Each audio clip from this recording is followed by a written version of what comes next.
I got here in 1969, it was primarily a restaurant holiday.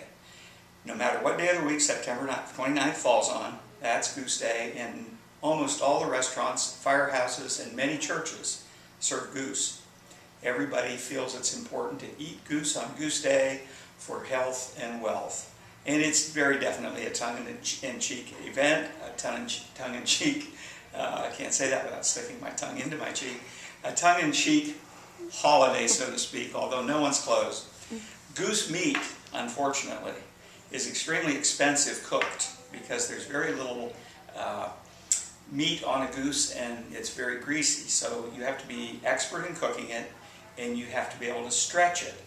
And I can relate a tale of how it got stretched one time by substituting some turkey leg meat in with it and how it was received extremely well. And I would suspect that there are many restaurants today, in order to make it a profitable day, do some extending.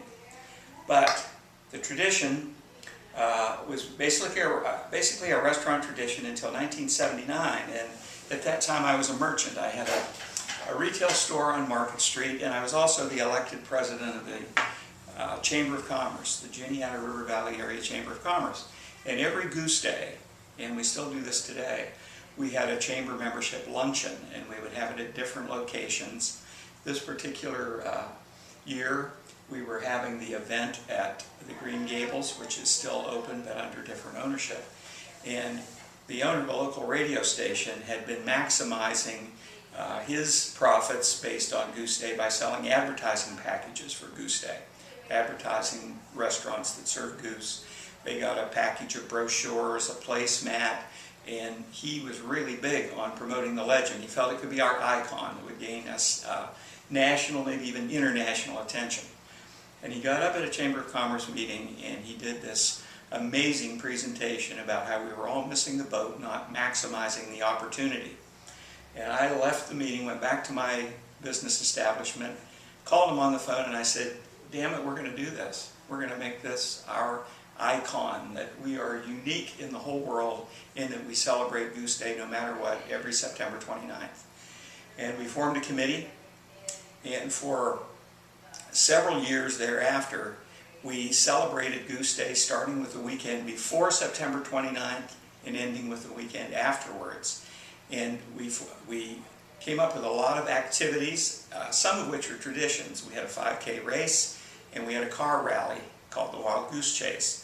Those are still in existence today. But we had fairs, we had a health fair, we just did an awful lot of events. One year we had a huge parade with 12 marching bands plus floats.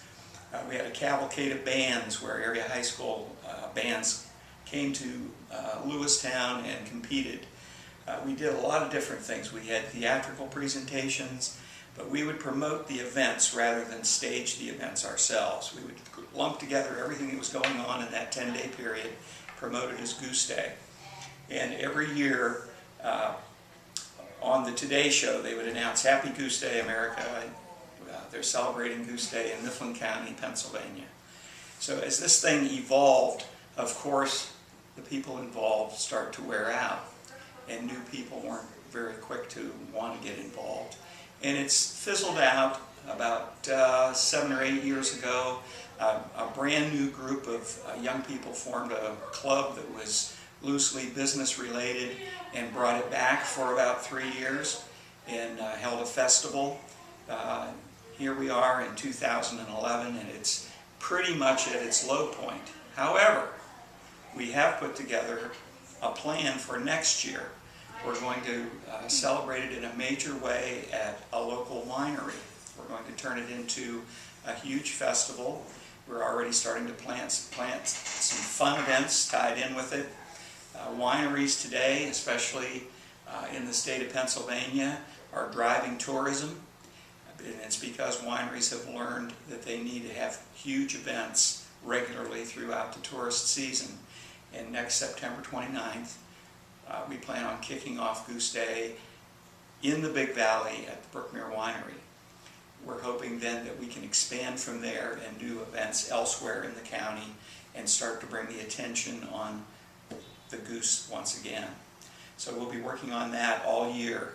We weren't able to do it this year simply because there was a wedding booked on that day at the pavilion at the winery and the time wasn't available. But Mifflin County and Juniata County, somewhat in Snyder County and Huntington County, celebrate Goose Day every single September 29th. And rest assured, if you went to Lewistown, Pennsylvania on September 29th, somebody's going to tell you you have to eat goose before the day's over. Your health and your wealth will both diminish.